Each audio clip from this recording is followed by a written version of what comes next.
The gunshot that shattered the morning silence wasn't meant for Caroline Fletcher, but the bullet that tore through her father's chest changed her life forever anyway. And as she watched him fall in the dusty street of Dodge City that bright Kansas morning in July of 1878, something inside her turned to stone. She was 22 years old and suddenly alone in the world. Her father had been a merchant, a good man who'd moved them west after her mother died of consumption 5 years earlier. He'd built a modest dry goods store on Front Street, and they'd lived in the rooms above it. Now he lay dead because he'd stepped outside at the wrong moment, caught in the crossfire between two drunk cowboys settling a grudge over cards. Neither man had meant to kill Jacob Fletcher. Neither man cared much either, from what Caroline could tell. They'd been arrested, dragged off to jail by the marshal, and that was supposed to be the end of it. But for Caroline, it was only the beginning of a new and terrifying chapter. She had no family, no husband, and now no father to protect her. The store was hers, she supposed, but she had no idea how to run it alone. The other merchants on Front Street looked at her with pity, and some of the men looked at her with something else entirely, something that made her skin crawl. She'd been sheltered, perhaps too much so. Her father had been protective, especially after losing her mother. Caroline had never walked out with a young man, never been courted, never been kissed. She'd convinced herself she didn't need any of that. Love seemed like a luxury, something for other women, women who had the time and inclination for such things. Now, standing in the cramped living quarters above the store 3 days after the funeral, sorting through her father's papers with shaking hands, Caroline realized just how unprepared she was for everything. There were debts she hadn't known about. The store was barely making enough to cover expenses. She had perhaps 2 months before she'd have to sell everything and figure out what came next.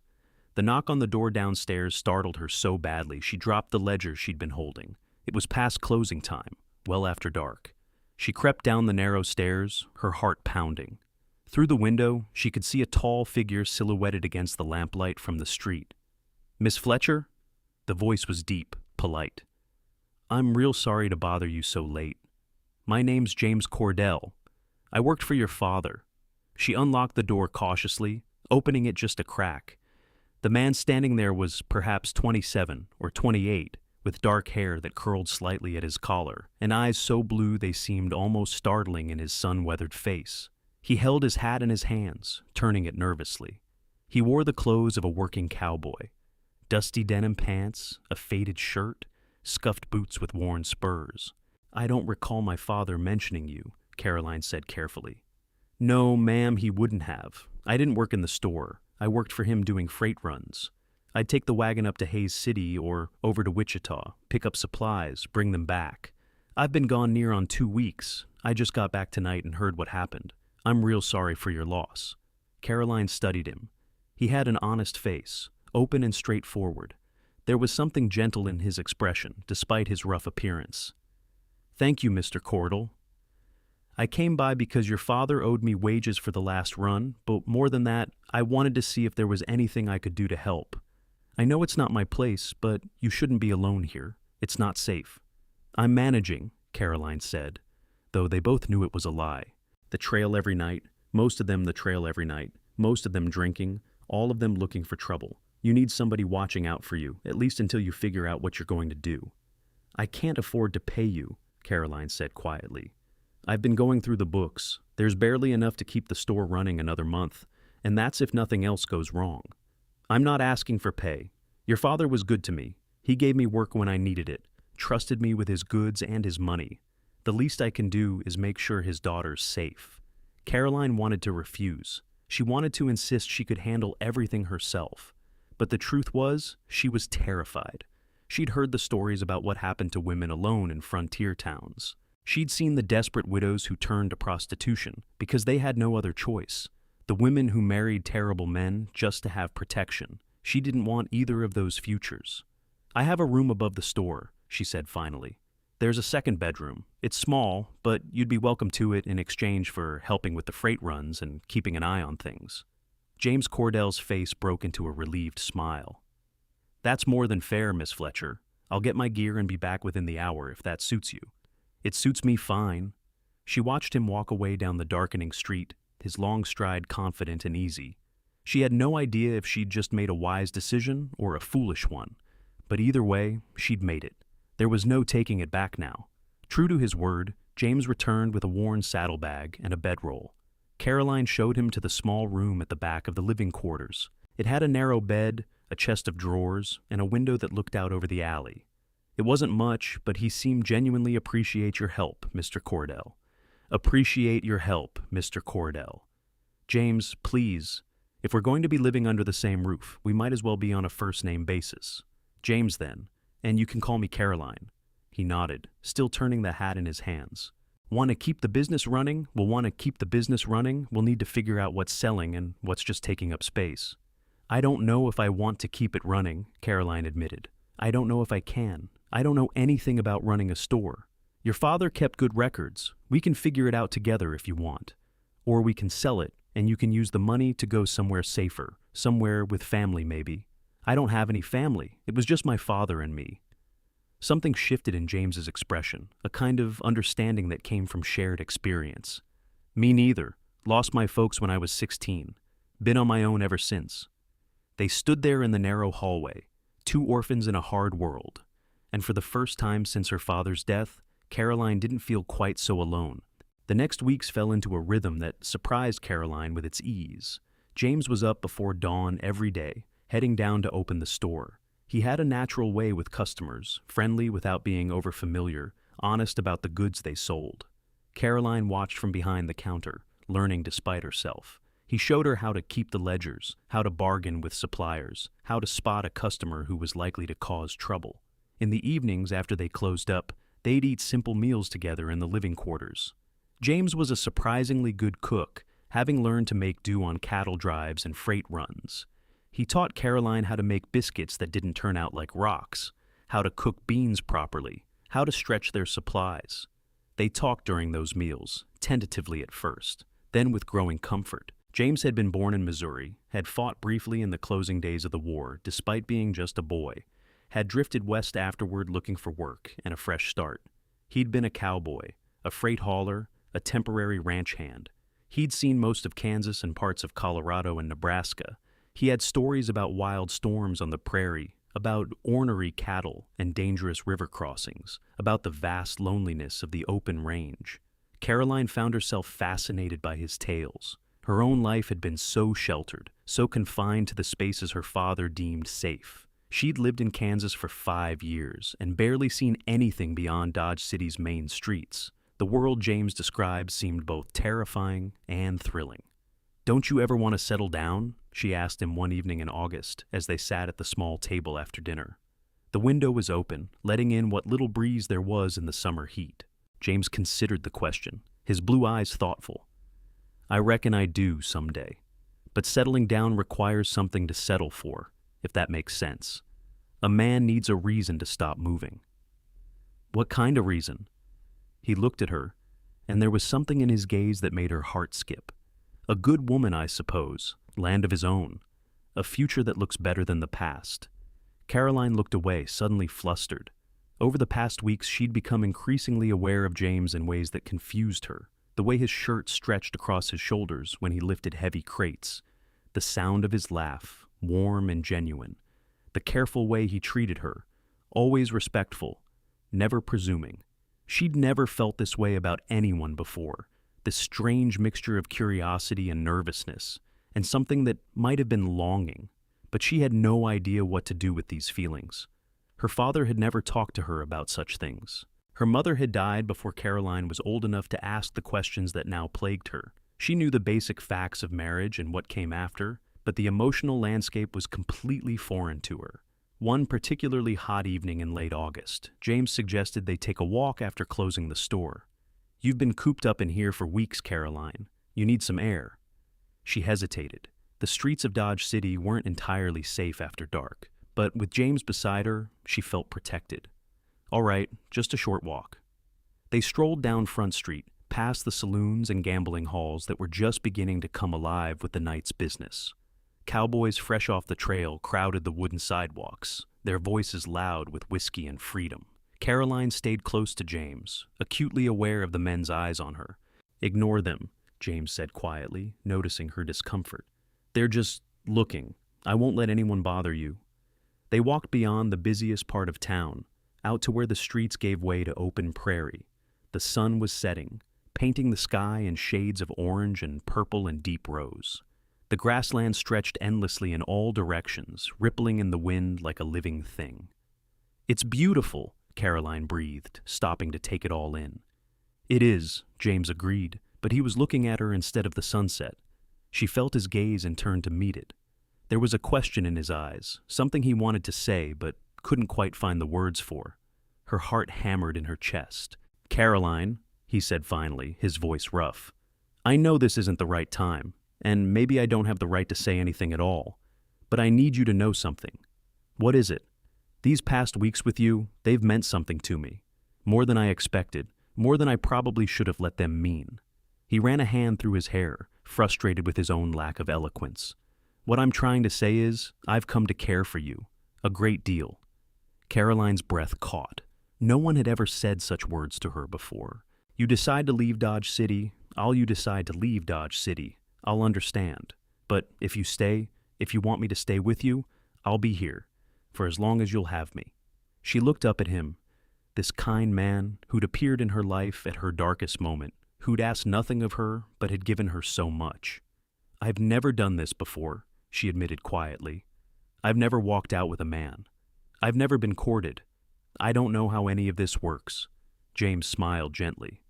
"There's no right way for it to work, Caroline. It's just two people getting to know each other, figuring out if they fit together. My father used to say that love was a distraction, something that got in the way of practical living. After my mother died, he never looked at another woman. I think losing her broke something in him." She twisted her hands together nervously.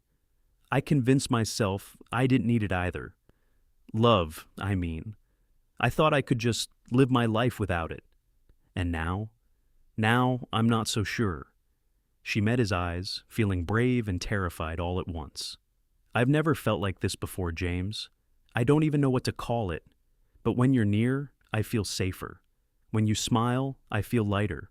When you talk about leaving even hypothetically, I feel panicked. Is that love? I don't know. I have nothing to compare it to." James reached out slowly, giving her time to pull away if she wanted. When she didn't, he took her hand in his. "With time. I don't know how to do this. With time. I don't know how to do this," Caroline whispered. "I don't know how to be with someone." "Then I'll teach you," James said softly. "Slow. We'll take it slow, figure it out together.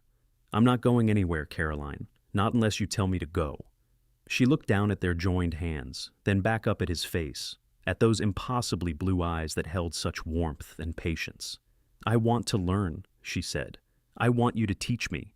He smiled then, a smile that transformed his whole face, and Caroline felt something unfurl in her chest, something that had been locked away for so long she'd forgotten it existed.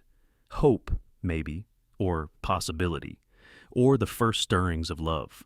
They walked back toward town hand in hand, and Caroline felt as though the world had shifted somehow, tilted into a new configuration. The prairie stars were beginning to appear overhead, countless and bright in the clear Kansas sky.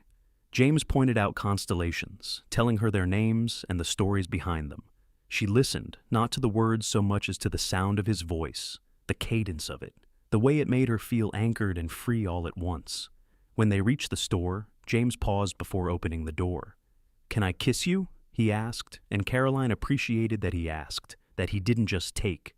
"Yes," she whispered, though her heart was racing so fast she thought she might faint. He leaned down, slowly, carefully, and pressed his lips to hers.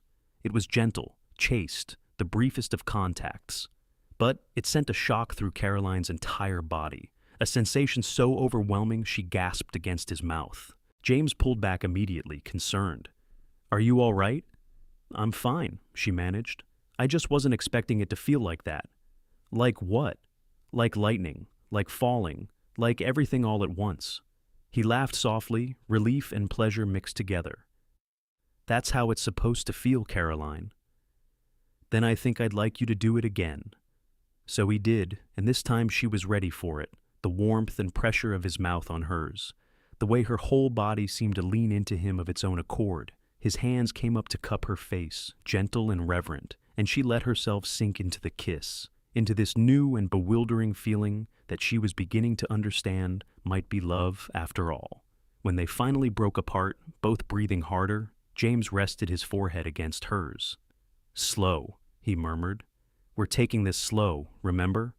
"I remember," Caroline said, though part of her didn't want slow at all. Part of her wanted to rush headlong into this feeling, to make up for all the years she'd spent telling herself she didn't need it. But James was right. They had time.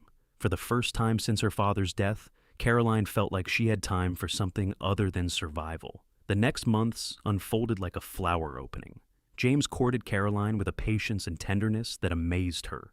He brought her small gifts, a ribbon for her hair that matched her eyes, a book of poetry from the general store down the street, wildflowers picked from the prairie on his freight runs. He took her on picnics beyond the edge of town, spreading a blanket on the grass and unpacking simple meals while telling her more stories about his travels. Caroline bloomed under his attention. She laughed more, smiled more, felt more alive than she ever had. She learned to trust him, to let down the walls she'd built around her heart.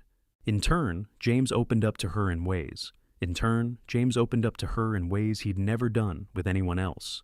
He told her about the war, about the things he'd seen that still haunted him sometimes. He told her about the loneliness of the trail, about lying under the stars night after night and wondering if this was all his life would ever be. He told her that meeting her had changed everything, had given him a reason to imagine a different future. They worked side by side in the store during the days, and slowly, almost without Caroline noticing, the business began to improve. James had good instincts for what people needed, and he convinced her to shift their inventory accordingly. They brought in more practical goods for the cowboys and settlers passing through, less of the fancy items that never sold. The ledgers began to show a small but steady profit. In the evenings, they continued their routine of shared meals and long conversations. Sometimes they'd sit on the small porch behind the store, watching the sun set over the prairie. James would hold her hand or put his arm around her shoulders, and Caroline would lean into him, marveling at how natural it felt, how right. He kissed her often now, though always with restraint, always mindful of propriety. Caroline found herself craving those kisses, thinking about them during the day when they were working. She was learning the language of physical affection, the way a touch could convey what words couldn't. A hand on the small of her back as they passed in the narrow aisles of the store, fingers brushing as they reached for the same item, the press of his shoulder against hers as they sat together going over the books. It was a slow education, exactly as James had promised, and Caroline was a willing student. When we're closing up the store one evening, when he turned to her with a serious expression. "I need to make a freight run to Wichita," he said. "It's a good opportunity, a big order that'll bring in solid money. But it means I'll be gone near on 10 days, maybe 2 weeks if the weather turns." Caroline's heart sank. They'd been together constantly for 4 months now, and the thought of him being gone for 2 weeks felt unbearable. "Can't someone else make the run? I could hire it out, but that'd eat up most of the profit. And truth is, I'm the best at negotiating with the suppliers there. I've got relationships built up over years." He reached for her hands. "I don't want to leave you, Caroline, but this could set us up real good for the winter, give us a cushion in case business slows." "I know," she said, trying to be brave. "You should go. You're right about the money." "Come with me," James said suddenly. Caroline blinked. "What?"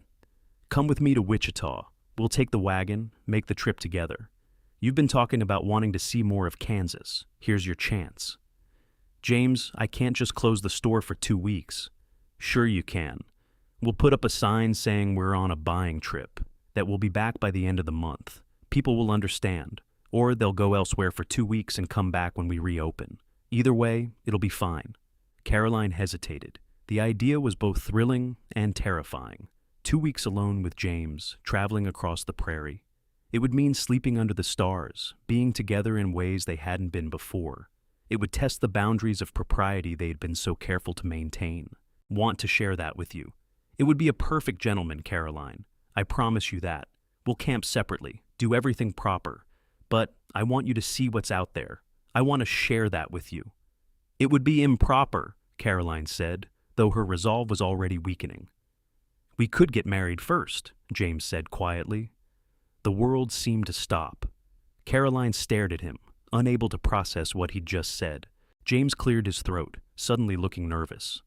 That came out wrong. I didn't mean to just blurt it out like that. I've been thinking about asking you for weeks now, trying to figure out the right way to do it." He pulled something from his pocket, a simple gold band that gleamed in the lamplight. "This was my mother's. It's the only thing I have left of her. I've been carrying it around, waiting for the right moment, but I guess there's no perfect time for these things." He got down on one knee right there in the middle of the store, among the barrels and crates and shelves of goods. "Caroline Fletcher, I love you. I didn't know I could love someone the way I love you. You've made me want things I'd given up on ever having. A home, a family, a real life, not just drifting from place to place. I know I'm just a cowboy without much to my name beyond a horse and a worn saddle, but I'll work hard for you. I'll spend every day trying to make you happy, trying to be worthy of you. Will you marry me?" Caroline felt tears spilling down her cheeks. "You said we were taking it slow," she whispered. James laughed a little shakily. "I know, but 4 months of slow has shown me everything I need to know. You're the one I want, Caroline, the only one. If you need more time, I'll wait. I'll wait as long as you need. But I wanted you to know that I'm sure. I've never been more sure of anything." She looked down at him, at this good man who'd become everything to her, and realized she was sure too. She'd thought she didn't believe in love, that she could live her whole life without it. She'd been so wrong. Love wasn't a weakness or a distraction. It was a strength, a reason to face each day with hope instead of just grim determination. "Yes," she said. "Yes, I'll marry you." James surged to his feet, lifting her off the ground and spinning her around. She laughed through her tears, clinging to his shoulders. When he set her down, he slid the ring onto her finger. It was a little loose, but they could get it sized later. For now, it was perfect. He kissed her then, deeper than he'd ever dared before, and Caroline kissed him back with all the love and hope and promise of their future together. They were married 3 days later by a circuit preacher who happened to be passing through Dodge City. There was no time to arrange anything elaborate, and Caroline didn't want anything elaborate anyway. She wore her best dress, a simple blue cotton that brought out her eyes. James wore a new shirt he'd bought specially for the occasion, looking handsome and nervous and impossibly dear. The ceremony took place in a small church at the edge of town. A few of the neighboring merchants came to witness it, along with the marshal and his wife. It was a sparse gathering, but it felt right. This was their beginning, Caroline and James, and they didn't need a crowd to make it real. When the preacher pronounced them man and wife, James kissed her with such joy and reverence that Caroline felt her heart might burst from it. This was what she'd been missing all those years, this connection, this partnership, this love. She understood now why her father had been so broken after losing her mother. Love like this left a mark on your soul. They spent their wedding night in the rooms above the store, and James was as patient and gentle as he'd promised to be. He taught her about physical love the same way he'd taught her about everything else, slowly and carefully, making sure she felt safe and cherished. Caroline had been nervous, having only the vaguest idea of what to expect. But James made it beautiful. He kissed away her fears, whispered words of love and encouragement, showed her pleasures she'd never imagined existed. Afterward, lying in his arms in the darkness, Caroline felt complete in a way she'd never known was possible. "Thank you," she whispered against his chest. "For what?" James's voice was drowsy, content. "For teaching me about love, about all of this. I'm glad it was you. I'm glad it'll always be you." His arms tightened around her. "Always," he agreed. "That's a promise I intend to keep." They left for Wichita the following morning, husband and wife now, which made the journey entirely proper. James drove the wagon while Caroline sat beside him, watching the endless prairie roll past. It was early November, and the air was crisp and cool. The grass had gone golden and brown, rustling in the constant wind.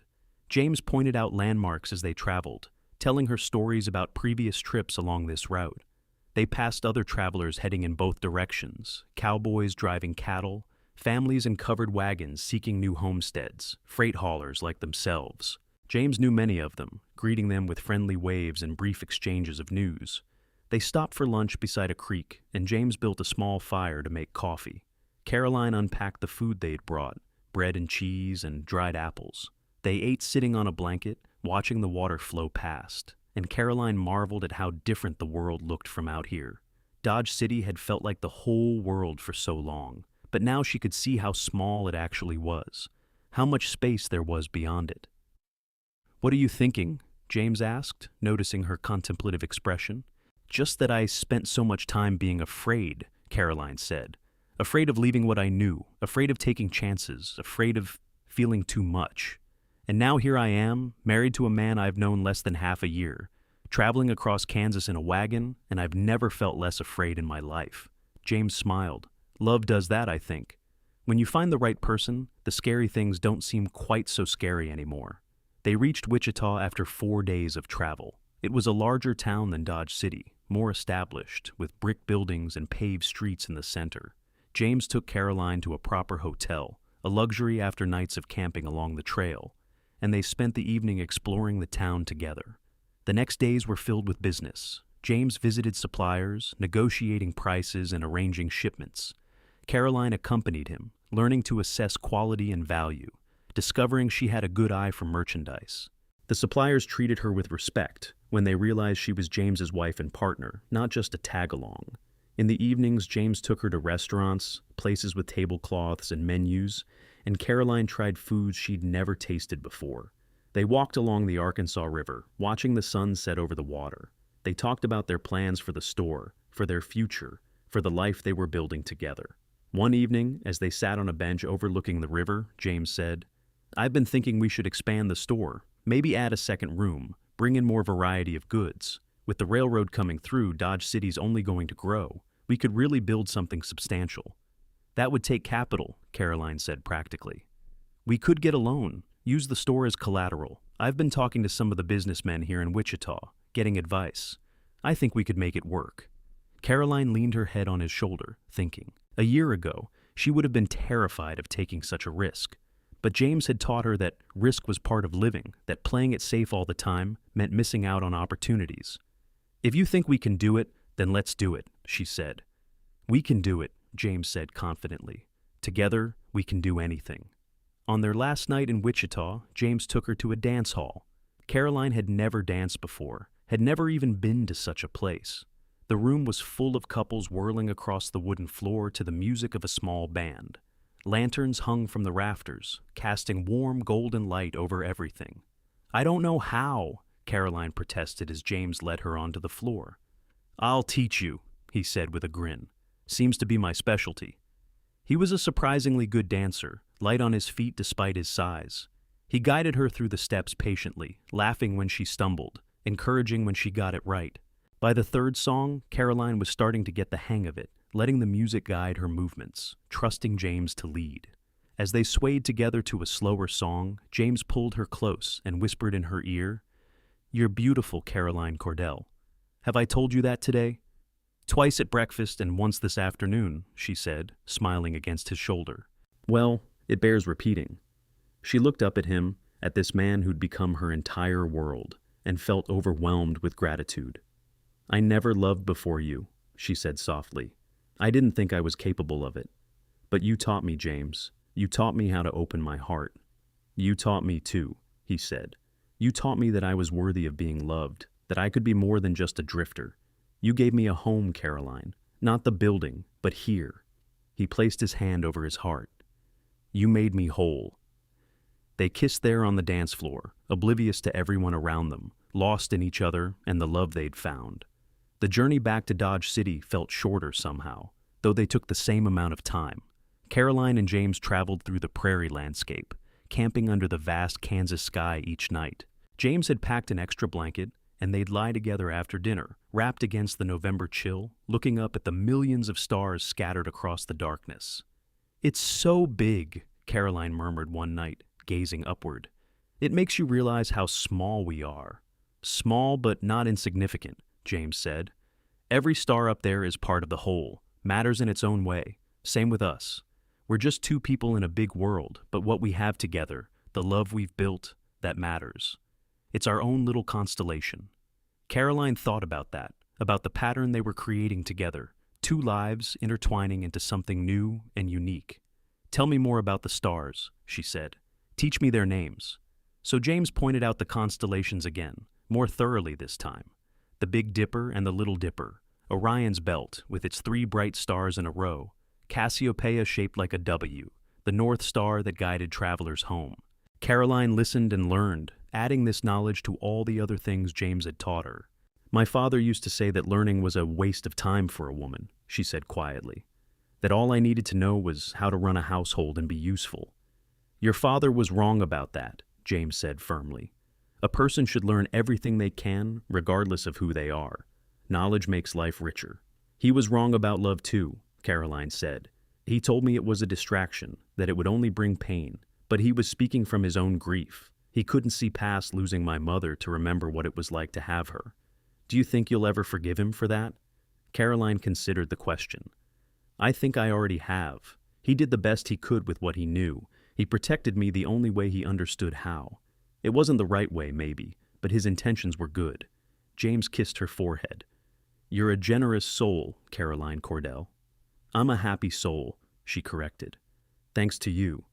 They made love that night under the prairie stars, wrapped in blankets against the cold, with the vast sky as their witness. It was different from the careful, quiet intimacy of their bedroom above the store. Out here, there was a wildness to it, a freedom that matched the endless landscape around them. Caroline felt connected not just to James, but to the land itself, to the rhythm of the natural world. Afterward, breathless and glowing with warmth despite the chill air, she said, "I want to remember this night forever. The stars and the prairie and you. All of it." "We'll have a lifetime of nights like this," James promised. "This is just the beginning." When they finally arrived back in Dodge City, it was early evening, and the town was quiet. They unloaded the wagon together, carrying supplies into the store. Everything was just as they'd left it, dusty but intact. It felt good to be home. Over the next weeks, they threw themselves into improving the business. James took out a small loan as planned, and they hired a carpenter to build an addition onto the store. They brought in new merchandise, including items specifically for women: fabric, sewing supplies, ready-made dresses, ribbons and buttons and lace. Caroline discovered she had a talent for helping the ranch wives and settler women find what they needed, offering advice and building relationships. The store began to thrive in ways it never had before. By December, they were making enough profit that James could hire a young man to help with the heavy lifting and freight runs, which meant he could spend more time working alongside Caroline in the store itself. They settled into married life with surprising ease. There were adjustments, of course, small disagreements about how to arrange the inventory or what to have for dinner, but nothing serious. They learned each other's rhythms, their habits and preferences. James learned that Caroline liked her coffee strong, and her mornings quiet until she'd had at least one cup. Caroline learned that James was an early riser who liked to work with his hands, that he needed physical activity, or he'd get restless. They learned each other's bodies too, the ongoing education of physical intimacy. James continued to be patient and attentive, teaching Caroline about pleasure and desire, showing her that there was no shame in wanting and being wanted. She grew bold under his encouragement, learning to initiate, to express what she liked, to take as much as she gave. Christmas came, and they decorated the store with pine boughs and red ribbons. "Have wings," he said. "You're not trapped, have wings," he said. "You're not trapped anymore?" Caroline gave him a new leather vest she'd sewn herself, working on it in secret during the rare moments he was out of the apartment. It wasn't perfect. Her stitching was still a bit uneven in places, but James put it on immediately and declared it the finest vest he'd ever owned. They spent a quiet Christmas together, just the two of them, and Caroline realized she didn't miss the elaborate holidays of her childhood. This simple celebration with James meant more than all those other years combined. As winter deepened and January arrived, Caroline began to suspect something had changed. She'd missed her monthly courses, and certain smells that had never bothered her before now made her queasy. She said nothing at first, not wanting to raise hopes if she was wrong, but by late January she was fairly certain. She told James one evening after they'd closed the store for the night. They were sitting at their small table, finishing dinner, and she just blurted it out. "I think I'm going to have a baby." James's fork clattered against his plate. "See the doctor to confirm, but yes, I see the doctor to confirm, but yes, I think so." He was around the table in an instant, pulling her into his arms, holding her so tight she could barely breathe. "A baby," he kept saying. "We're going to have a baby." Caroline felt tears streaming down her face, happy tears this time. "Are you pleased?" "Pleased?" Caroline, I'm overcome. I never thought I'd have a family of my own. I'd given up on that idea years ago. And now, here you are, giving me everything I'd ever dreamed of." The doctor confirmed the pregnancy a week later. The baby would come in late summer, probably August. James immediately became impossibly protective, insisting Caroline rest more, not lift anything heavy, take care of herself. Caroline found it simultaneously annoying and endearing. "I'm pregnant, not an invalid," she protested when he tried to stop her from carrying a box of fabric.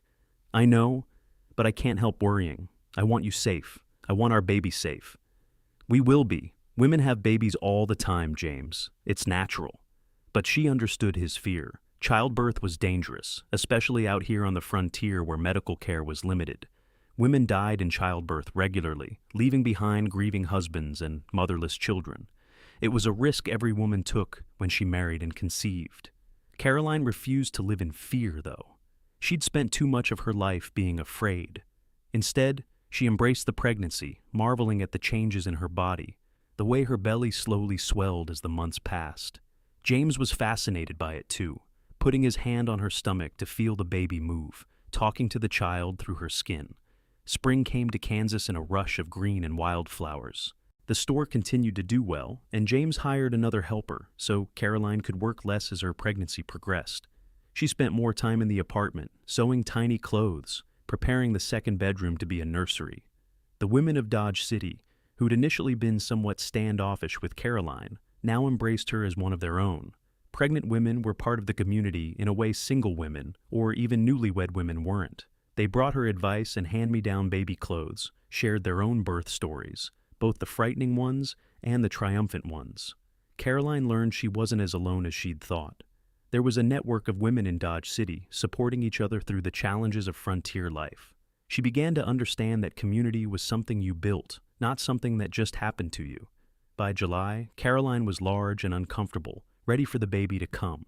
The Kansas heat was oppressive, and she spent most of her time sitting in the coolest corner of the apartment, fanning herself and counting the days.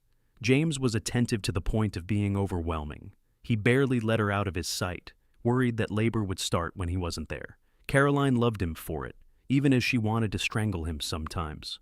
"Go downstairs and work in the store," she finally ordered him one sweltering afternoon. "I'm fine. I'll yell if anything happens." "Are you sure?" "James, I'm certain, and if you keep hovering, I'm going to throw something at you." He laughed and kissed her forehead. "All right, I'm going, but you yell the second anything feels different." Labor started 3 days later, in the early morning hours of August 10th. Caroline woke James with a hand on his shoulder. "It's time," she said, trying to sound calm despite the pain radiating through her back. James shot out of bed like he'd been scalded. He ran to get the doctor while Caroline paced the apartment, breathing through the contractions like the other women had taught her. The labor was long and difficult. It lasted through the day and into the night, and there were moments when Caroline thought she might die from the pain. But James stayed with her the whole time, holding her hand, wiping her face with cool cloths, murmuring encouragement. "You can do this," he kept saying. "You're the strongest woman I know. You can do this." And somehow, she did. As dawn broke on August 11th, Caroline gave one final push, and their son came into the world, screaming lustily.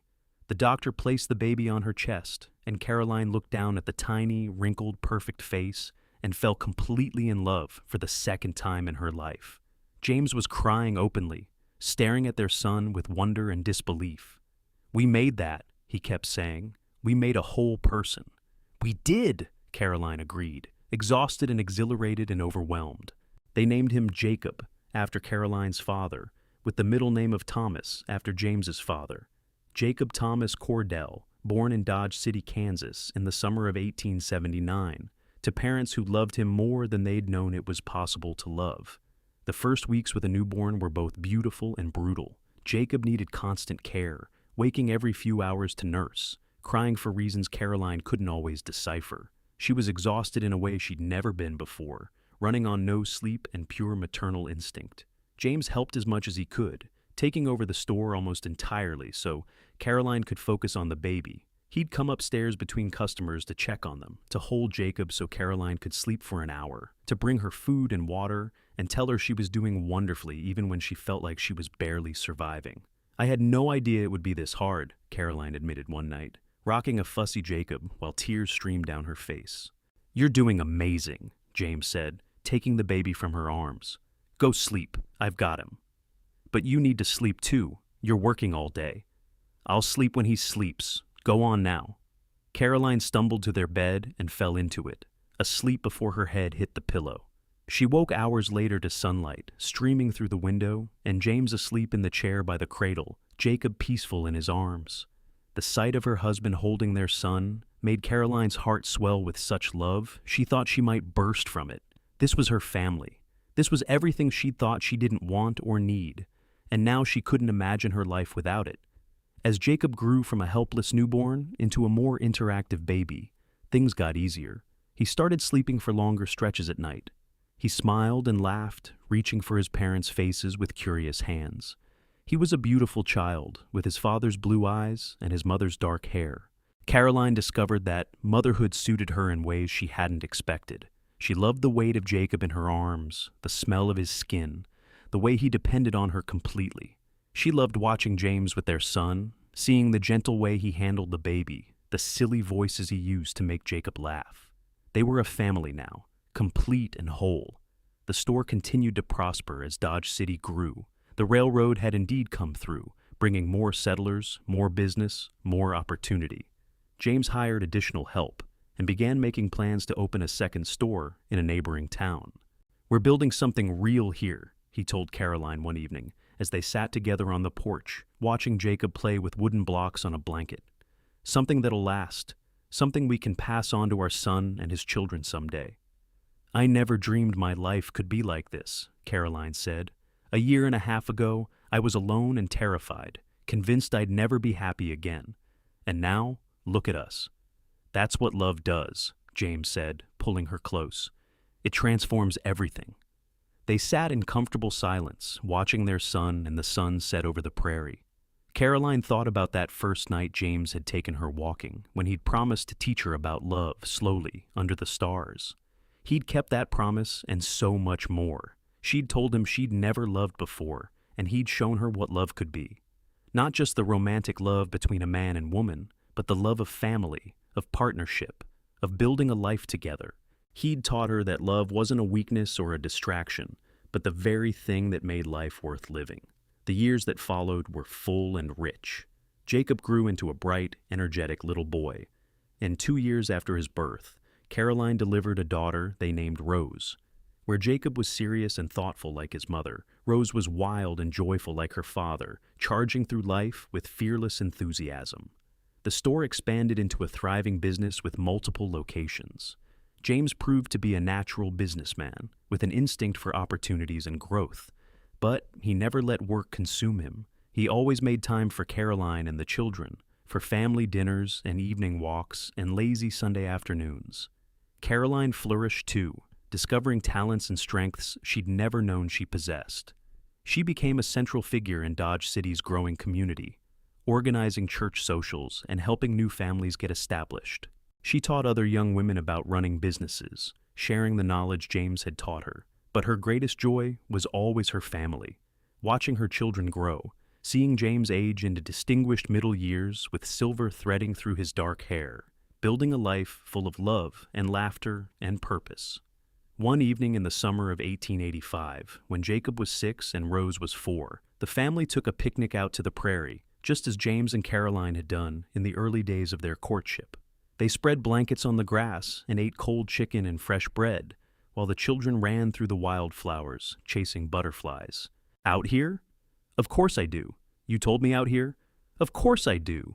You told me you cared for me. You promised to teach me about love.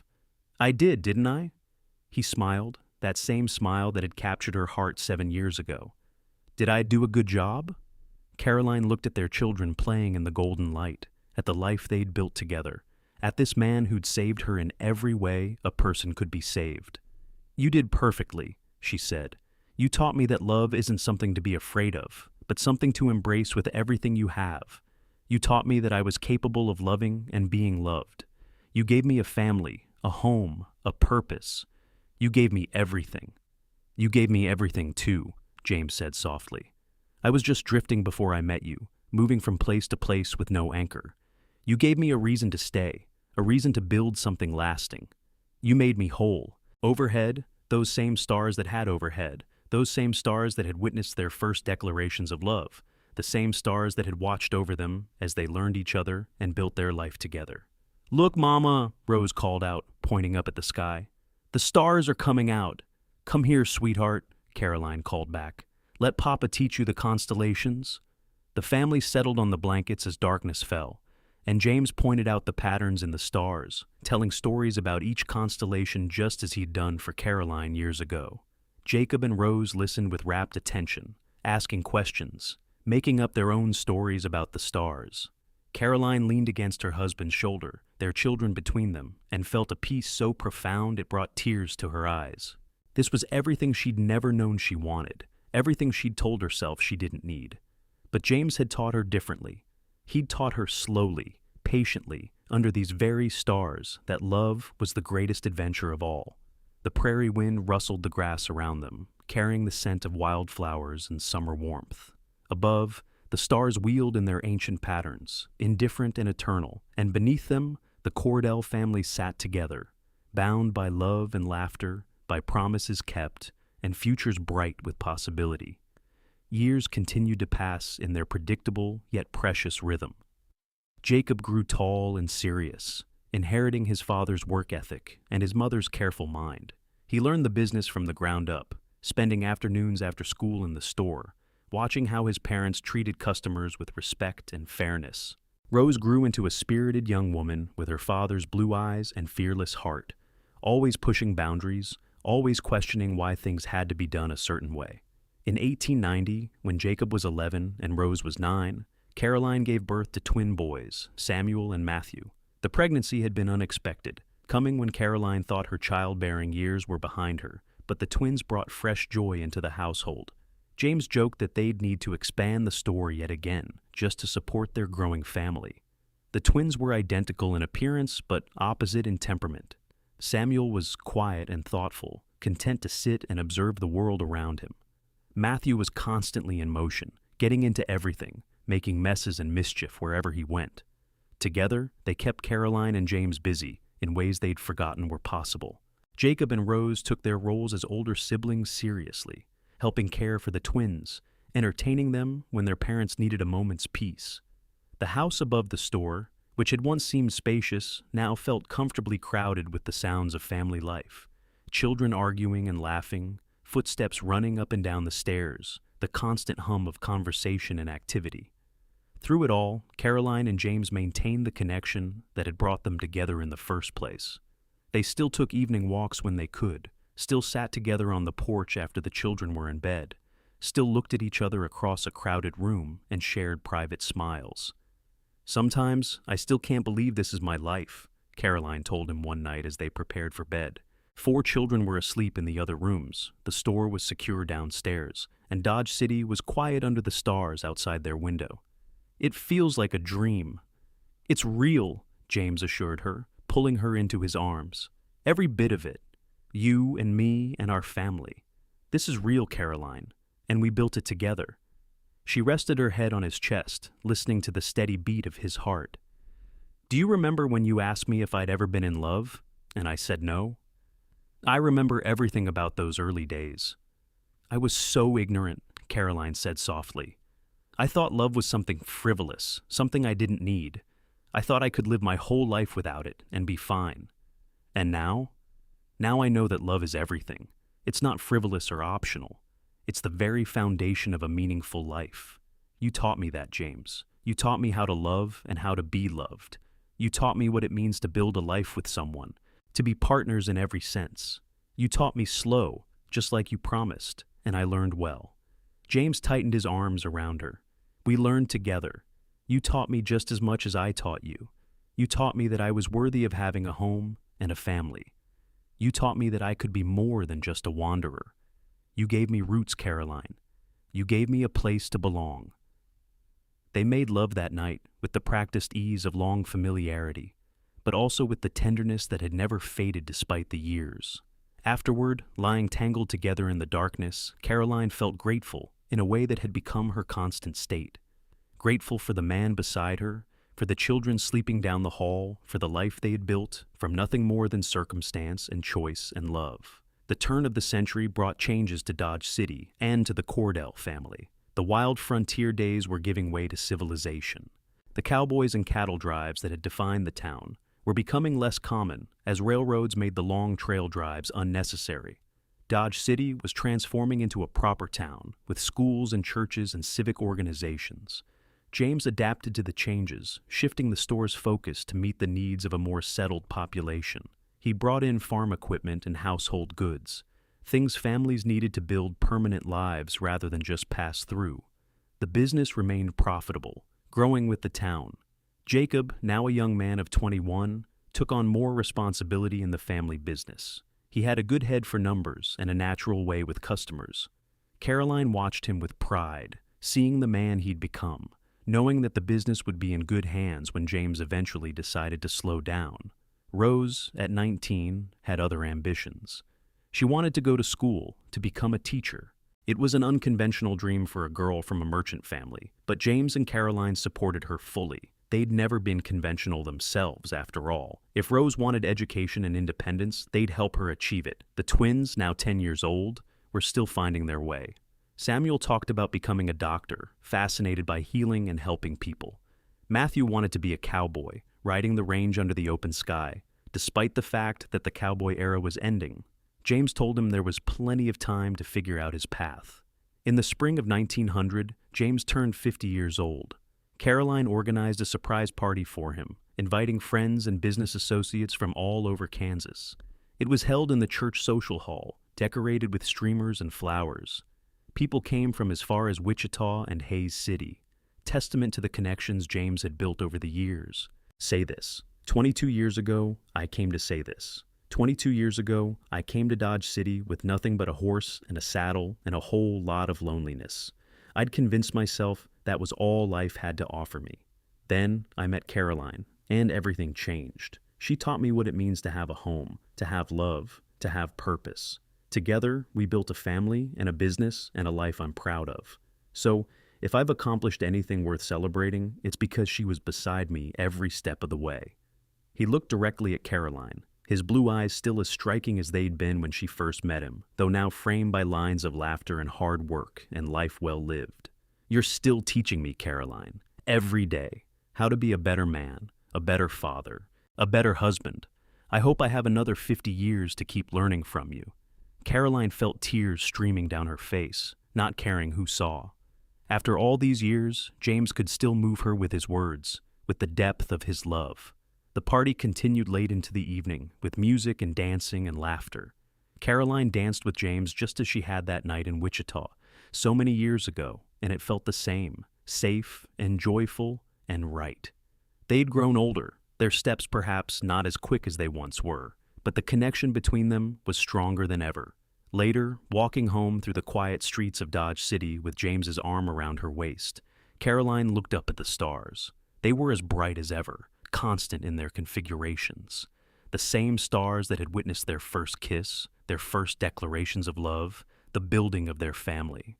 The prairie stretched beyond the edge of town, endless and eternal, just as it had always been. "What are you thinking about?" James asked, noticing her contemplative silence. "Just remembering," Caroline said.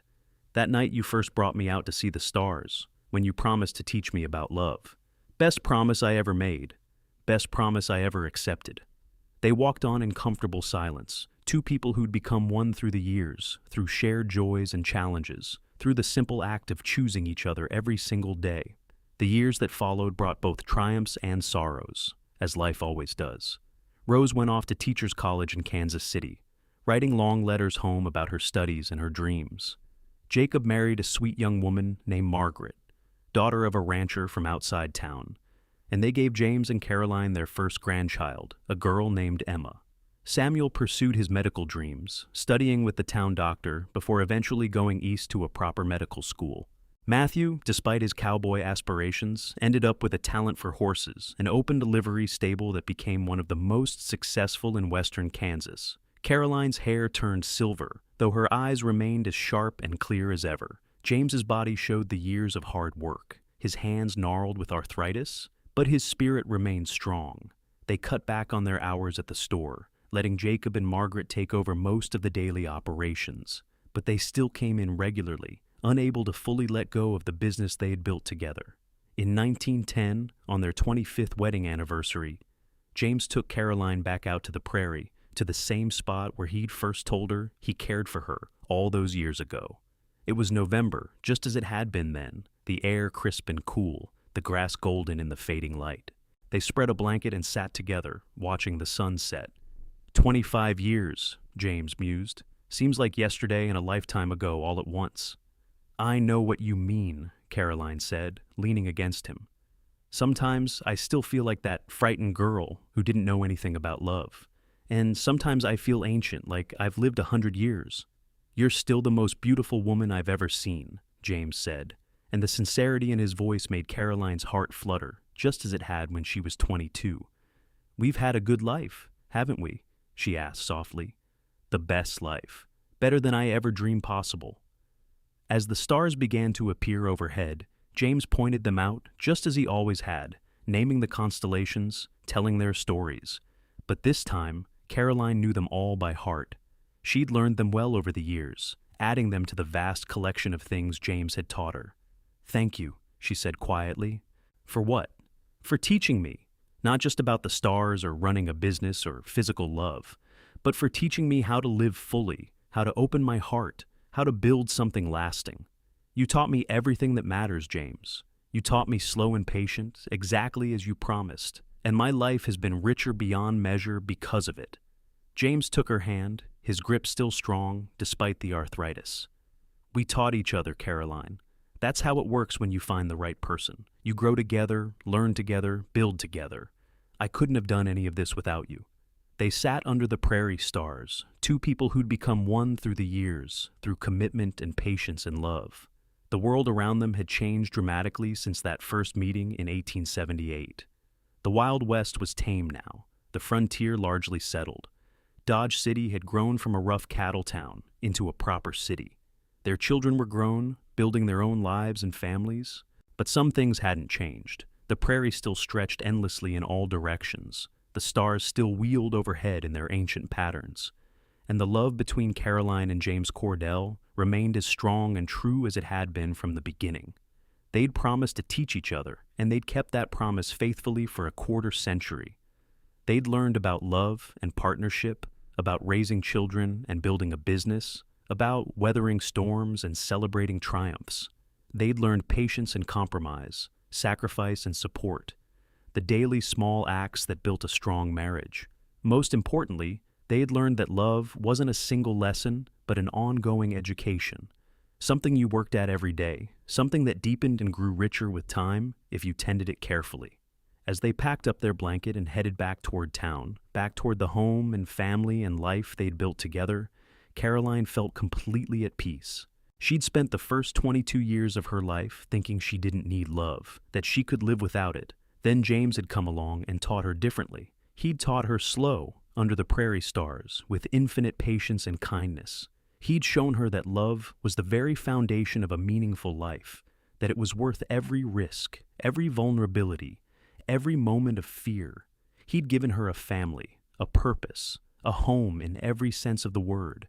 And she'd done the same for him, teaching him that he was worthy of being loved, that he could be more than a drifter, that he could build something lasting and leave a legacy of love and family. Together, they'd created something beautiful from nothing more than chance and choice and commitment. They'd built a life worth living, a love worth celebrating, a story worth remembering. The years continued their steady march forward, bringing new grandchildren and great technological changes to Kansas and the nation.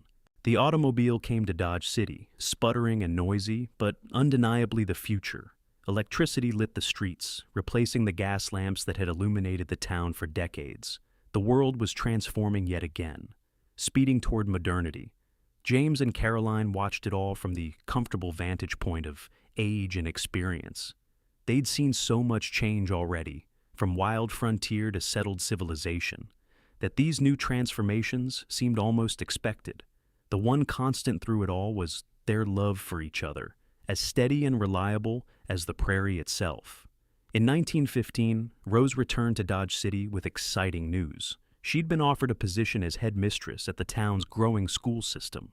She'd achieved her dreams of education and independence, but she wanted to come home, to contribute to the community that had raised her. Caroline and James welcomed her back with open arms, proud of the woman she'd become. That same year, Samuel completed his medical training and opened a practice in Dodge City, fulfilling his childhood dream of becoming a doctor. He married a nurse he'd met during his training, a capable woman named Helen, who fit perfectly into the Cordell family. Matthew, after years of running his livery stable, had indeed gotten his wish to work with horses, though not quite in the cowboy way he'd imagined as a boy. He'd become a successful horse trader, traveling throughout Kansas, buying and selling quality animals. He married a rancher's daughter and settled on a spread just outside town. Jacob and Margaret had given James and Caroline 4 grandchildren, and the store they ran was more prosperous than ever. The Cordell name meant something in Dodge City: honesty, fair dealing, community involvement. It was a legacy built on the foundation Caroline and James had laid decades earlier. As the nation entered World War I, the Cordells watched anxiously as young men from Dodge City went off to fight in Europe. Their grandsons were still too young to serve, thankfully, but they knew families who lost sons in the trenches of France. It brought home the reality that the world extended far beyond Kansas, that events in distant places could touch even the prairie. Through it all, Caroline and James remained each other's anchors. James's health began to decline in his late 60s, the hard years of physical labor taking their toll. His joints ached constantly, and he moved more slowly than he once had. But his mind remained sharp, and his love for Caroline never wavered. Caroline, too, felt the weight of years. Her body didn't move as easily as it once had, and she tired more quickly. But she still looked forward to each day, especially the quiet evenings when she and James would sit together on the porch, watching the sunset, talking about their lives and their family. "Do you have any regrets?" James asked her one evening in the summer of 1920. They were 72 and 64 respectively, old by anyone's measure, but still present and engaged with life. Caroline thought about the question carefully. "I regret that my father didn't live to see all of this," she said finally, gesturing to encompass their life, their family, their legacy. "I think he would have been happy to know I found love despite everything he taught me, that I built a good life. He'd be proud of you," James assured her. "What about you? Any regrets?" "Only that I didn't meet you sooner. Think of all the years we could have had together if I'd come to Dodge City 5 years earlier, 10 years earlier. But we might not have been ready for each other," Caroline pointed out. "Maybe we met exactly when we were supposed to. You were ready to settle down, and I was ready to learn about love. The timing was perfect, even if it didn't seem like it at first." James considered this and nodded. "You're probably right. You usually are." Caroline smiled and took his hand, feeling the familiar calluses, the bent fingers, the strength that remained despite the arthritis. This hand had held hers through every significant moment of her adult life. It had wiped away her tears, touched her with love, held their children, built their business, created their life together. "I love you," she said simply. "After all these years, I still love you with everything I have." "And I love you," James replied. "You're still teaching me, Caroline. Every day you teach me something new about love." As the sun sank below the horizon and the stars began to appear, they sat in comfortable silence, two souls so intertwined that it was hard to tell where one ended and the other began. They'd been each other's greatest teachers, greatest supports, greatest loves. The seasons turned with their inevitable rhythm, and in the fall of 1921, James fell ill with pneumonia. Despite Samuel's best efforts, despite Caroline's devoted nursing, he didn't recover. On a cold November night, with Caroline holding his hand and their children gathered around, James Cordell passed away peacefully in his sleep. Caroline felt like half of herself had been torn away. The grief was overwhelming, consuming, worse than anything she'd experienced even when losing her father. James had been her partner for 43 years, her lover, her best friend, the father of her children, the builder of her dreams. The world without him seemed colorless and cold, but she discovered that James had left her one more gift, one final lesson. He'd taught her not just how to love, but how to carry that love forward even in absence. He'd built her up strong enough that she could survive losing him, even though it felt impossible in those first dark weeks. Her children surrounded her with support and love.